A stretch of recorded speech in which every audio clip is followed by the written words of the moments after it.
A shivering silence fell over the galaxy as an ancient threat began to tear through space, warping light and physics. Stars flickered and died, entire planets collapsing into dust, and the fabric of reality itself frayed at the edges. It wasn't long before fragments of these events reached the furthest ends of inhabited space, haunting the communications channels of planetary stations, government hubs, and civilian outposts alike. At first, the destruction was dismissed as rumor. But as the threat spread and stars themselves seemed to dissolve into stardust, panic began to set in.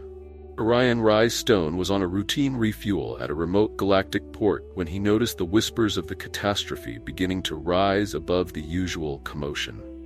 Rye was a hardened ex-mercenary and star pilot who'd earned a reputation as a reliable, if rugged, gun-for-hire.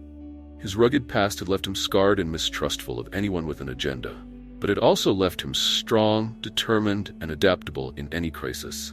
Born on a dusty mining colony and raised by a single mother who patched injured miners, Rye learned young that the galaxy was a dangerous place. When the mining colony was destroyed, he'd sworn never to let anything bind him to one place again. He now lived by one rule: survive. Rye didn't know much about the galaxy beyond his past, nor did he particularly care about its politics or problems. That is, until he overheard whispers of a cosmic wound, something so powerful that it threatened everything, everywhere, without discrimination. He hadn't survived this long to be destroyed by some faceless catastrophe. Against his better judgment, he felt something stirring inside him, a glimmer of a purpose he hadn't felt in years. It was here that Rye's path crossed with that of a diplomat from an alien race he'd never seen in person, though he'd heard stories. Lyra was a Zainri, one of the peaceful, technologically advanced species who served as neutral mediators across the galaxy's endless factions. Her people had a way of reading emotions, detecting lies, and persuading even the most stubborn negotiators. With their striking silver skin, opalescent eyes, and tall, slender frames, the Zainri had always been revered and sometimes feared for their neutrality and unmatched intellect. But today, Lyra was no ambassador. She was a grieving daughter, her home planet among the first to fall to the anomaly's pull. A force beyond understanding had obliterated her people, and the grief cut her deeply. Diplomacy was the Zainri's primary tool, but Lyra found herself thirsting for answers, and beneath her calm exterior, revenge simmered. Her diplomatic background would make her a valuable ally, but as Rye observed her in the dock's dim light, he saw someone like himself, a survivor on a mission to avenge what she had lost. At first, Lyra and Rye clashed. Her polished calm felt insufferably superior to him, while his gruff nature and lack of decorum were unlike any of the diplomats she was accustomed to working with. But the universe seemed to be drawing them together, an unlikely pairing who both recognized the pain in each other's eyes, and, in it, a mirror of their own. Their conversation was cut short by a sudden commotion as a towering figure, carrying a heavy weapon and a blade that gleamed under the hangar lights, walked into the bar they'd reluctantly drifted toward.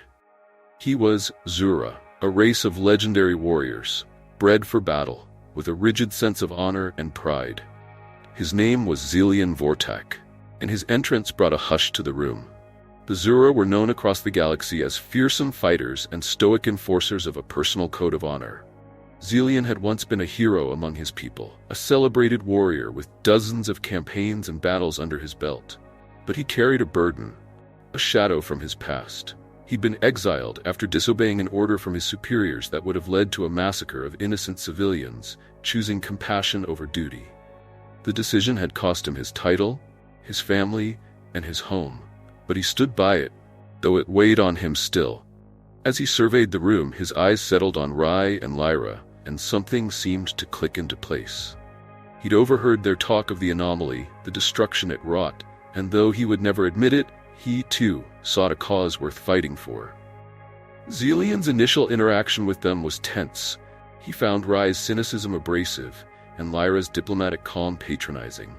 But as the anomaly's threat loomed, he couldn't shake the feeling that somehow these people were bound by the same purpose.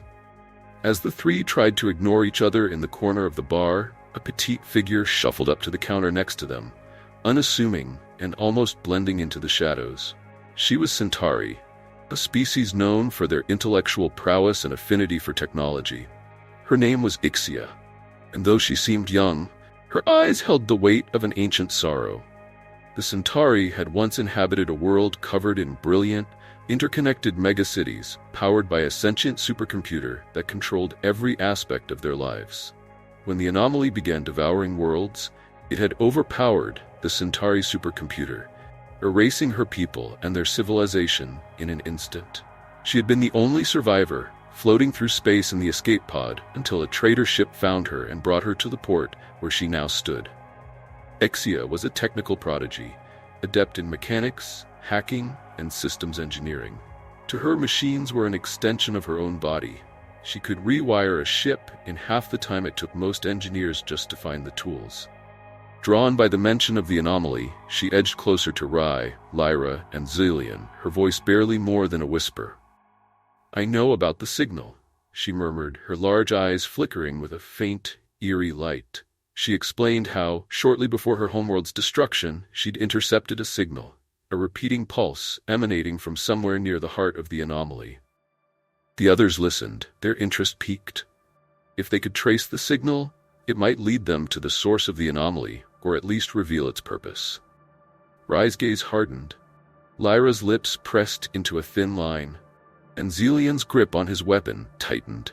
Despite their differences, they decided to join forces and make use of a ship Rai had come across in his mercenary work, a clunky but resilient vessel he'd named the Star Warden. With Ixia at the controls and her almost symbiotic bond with the ship's technology, the Star Warden felt almost alive. The journey was treacherous, space warped and shifted in bizarre ways. Wormholes appeared and vanished, and radiation storms forced them to take detours that often cost them precious time. They encountered refugees from worlds already consumed by the anomaly, and each encounter brought the weight of their mission closer to heart. As the crew spent more time together, their dynamics evolved.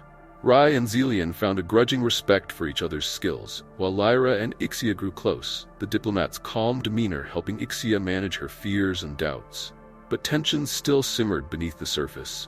Rai distrusted Lyra's ties to galactic politics, while Zillion resented Rai's lack of honor and dedication to a cause. Eventually, their journey took them to an abandoned research station orbiting a dead star. Ixia picked up a faint signal, matching the one she had intercepted long ago. It was the Miri station, an ancient outpost from a now extinct race, rumored to have once wielded the power to manipulate the very fabric of reality. It was here that the anomaly had been born. The Miri had attempted to harness the Void's whisper, a force they believed could grant them godlike powers. Instead, it had consumed them, spreading like a cancer through the galaxy.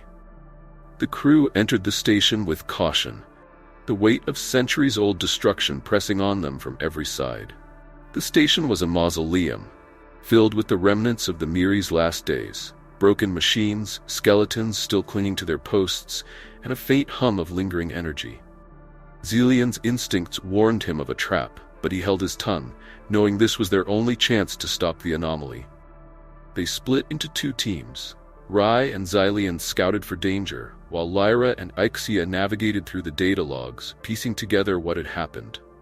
The Miri had attempted to contain the whisper, but when they realized it was too powerful, they'd set the containment field to self-destruct, hoping to destroy the anomaly with it. But something went wrong, and the containment protocols failed. Instead of neutralizing the anomaly, it grew, feeding on the energy meant to destroy it. Now the anomaly was vast, unstable, and hungry for the remaining energy in the universe. The crew had one hope: reinitialize the containment field and reverse the effect before it was too late. Suddenly, Rai and Zillion encountered a wave of automated drones, relics from the Miri defense system. Zillion's combat instincts kicked in, his blade flashing as he tore through the machines, while Rai covered him with blaster fire.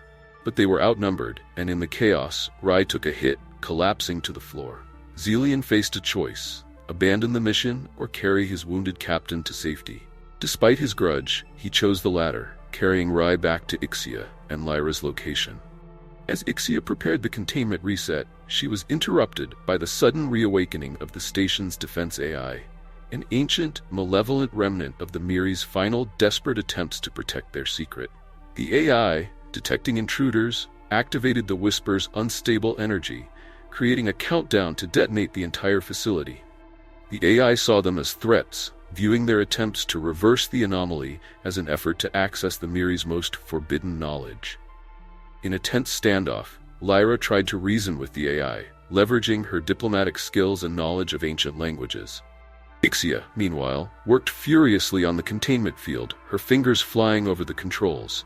The seconds ticked down as the AI refused to listen, its logic corrupted by centuries of isolation.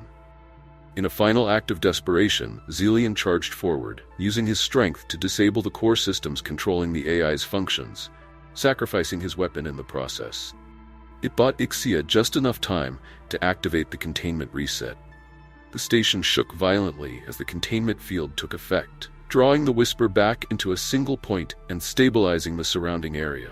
The countdown halted, and silence filled the space. Back on the Star Warden, the crew took a moment to breathe, each reflecting on the weight of what they had accomplished. For Rai, it was a step towards a greater purpose. For Lyra, a tribute to her people. For Xelian, a moment of redemption. And for Ixia, a bittersweet victory for her lost civilization. They had seen into the heart of the anomaly and survived, forever bound by a shared mission that had transformed them from strangers into a family. Stardust Crusaders, protectors of the galaxy.